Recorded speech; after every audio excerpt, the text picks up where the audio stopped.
Hi, welcome again to the full presentation for design of a symbolically executable embedded hypervisor. Quick few words about myself. So I'm a junior professor at TU Berlin, and I'm also head of a small junior research group at PTB, Physikalisch-Technische Bundesanstalt, which is Germany's National Metrology Institute. So I'll remove myself again from the picture because, again, the slides are pretty full, so you see me back at the end. As you've learned in the short presentation, right, the design paradigm for our hypervisor is that we are fully embracing the static use case, right? So we don't allow creation destruction of VMs, we won't do any online scheduling, we won't do memory allocation or reclamation of resources, we won't do rerouting of IRQs or activation disabling at runtime. We also don't allow migration of vCPUs because we think for our use cases that is unnecessary. And also we don't allow the dynamic creation of inter-VM communication channels. So all those components you need, you have to specify beforehand when you're building the system. The use case examples we have in mind is like a controller consolidation in automotive IT, where you put lots of IT stacks you already have onto one big virtualizable unit, and modern measuring instruments which also have need for isolation, but also, again, where you have a clear knowledge of the VMs and the constraints you need. So where does that functionality end up? We remove from the runtime code. Well, that goes into some offline configuration toolkit we built. So this toolkit is XML based, as are quite a few hypervisor configuration toolkits out there, right? And the toolkit works, you specify the target architecture and the SoC you want, and all those dynamic components, so the VMs, the memory requirements, the IPC channels, the IRQ pass-throughs you need.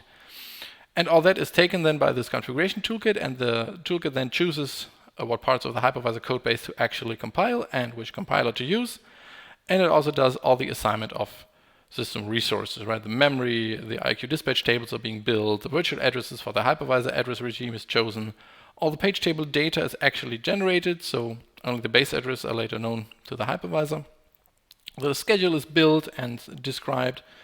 And finally, a list of C structs comes out, and that is then loosely linked to the hypervisor. So there's no actual ELF linking process taking place, but yeah, the hypervisor can use the data structures that are created here.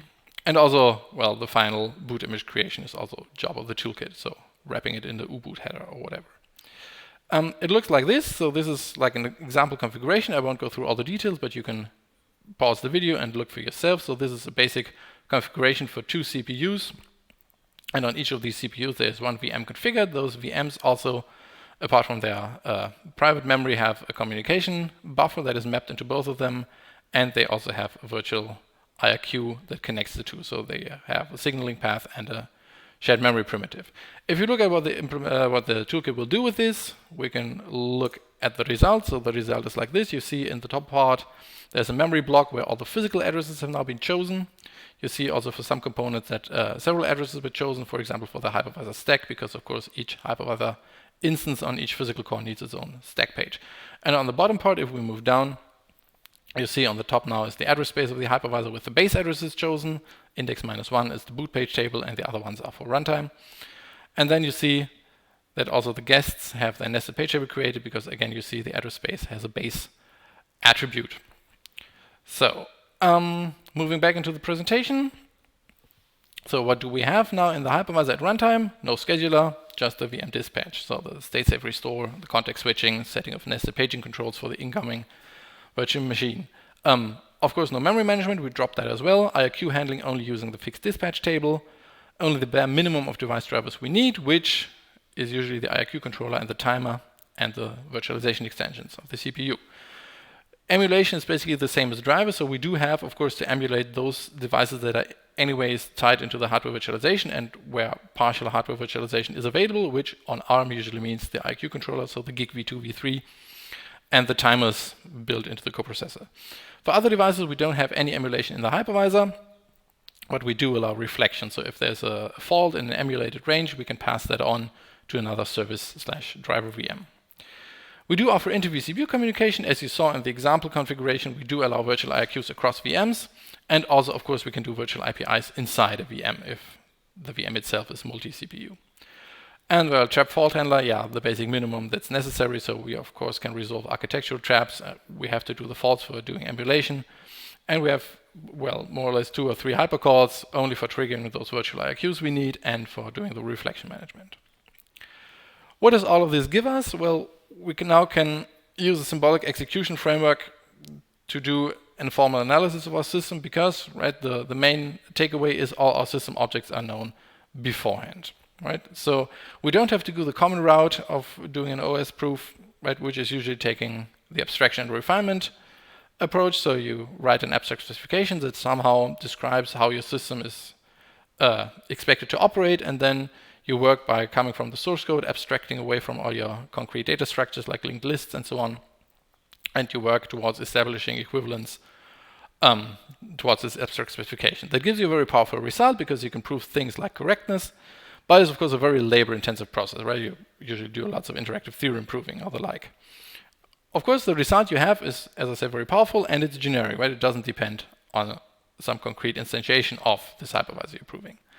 What we're doing is we're doing practically no prior work. We're directly going in, taking the final compiled image, and we're directly analyzing its machine code by throwing it into a symbolic execution engine. That gives us a relation between the machine code we're actually analyzing and executing and some intermediate invariants at the moment. And those invariants we can check are, for example, we can check that it's deadlock free. That's very trivial because the symbolic execution engine terminates. We can also show that suspending and resuming vCPUs is actually performed correctly, so no registers are lost, no values are altered. And also the data structures of the hypervisor that, for example, describe emulated device structures for the VM are kept in a sane state at all times. We can't check for a correctness property because that would require that we actually write an abstract specification beforehand. We didn't do so. But what it does allow is we have an automated analysis, right? So establishing those intermediate invariants is just push of a button. Of course, the result is then bound to a very specific instance of the hypervisor. So hypervisor image plus a loosely linked data structure. But as it's push button, that's not really that much of a disadvantage. You just have to wait for the proof to run through. In terms of choosing a symbolic execution framework, there was a little bit of trouble for us because so usually those frameworks are used to analyze user space binaries. That means that the ISO support they offer only covers the unprivileged subset.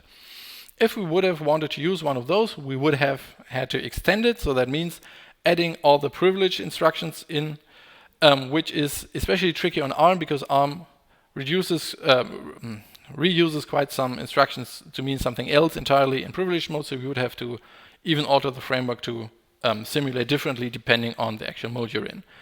You would have to add all the privileged resources, so all the control registers, and introduce special handling for those. And for most of those, you would probably handle by aborting the trace, because if you're altering a core system register like the paging or the cache or whatever, you're probably altering your assumed execution environment in such a big way that you can't reasonably continue with the simulation, right?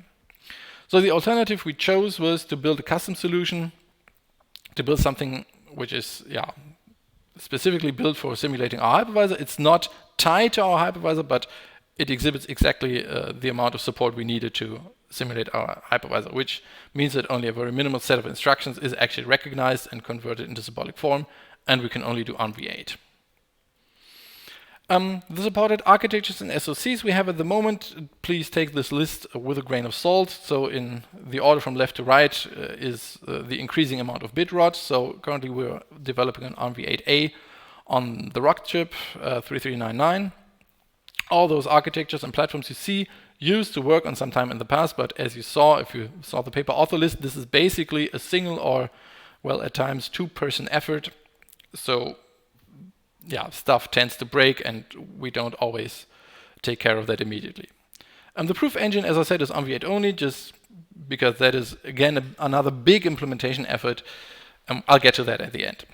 The push button verification times are quite reasonable, so of course it's not like a quick debug cycle, but if you stay below 8 vCPUs, it stays under 2 hours, and it also scales more or less linearly with the number of vCPUs, which has to do with the special way we're doing the symbolic execution.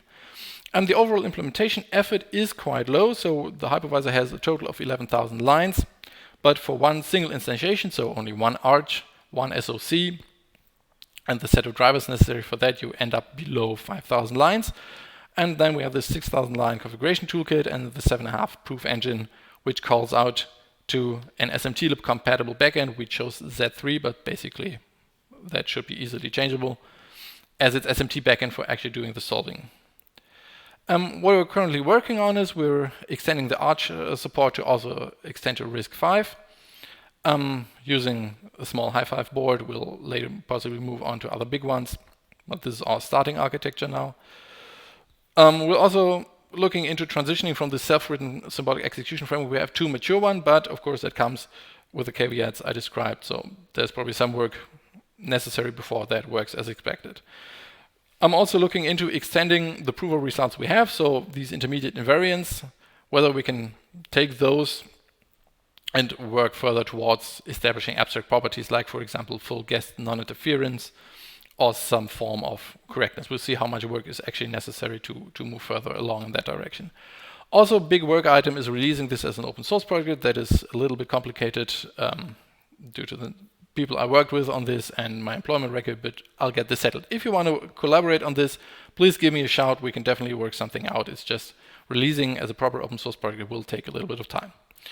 Aspects worth investigating, there are probably quite a lot. You can read those. The most interesting part is probably that as a static image, you have a pretty decent knowledge about how long those hot paths are through the hypervisor and exactly what data structures are touched while those are traversed. So you could possibly do some binary rewriting and tuning to reduce the footprint of the hot paths to a minimum. And then we have another effort of reintroducing dynamic aspects and seeing whether that works or whether that breaks our proof efforts using the symbolic execution engine. So by that, I've already reached the end of the time frame. Please get in touch with me if you want to work with me on this. Otherwise, I'll hopefully see you at the Q&A or maybe in the Slack channel. Goodbye.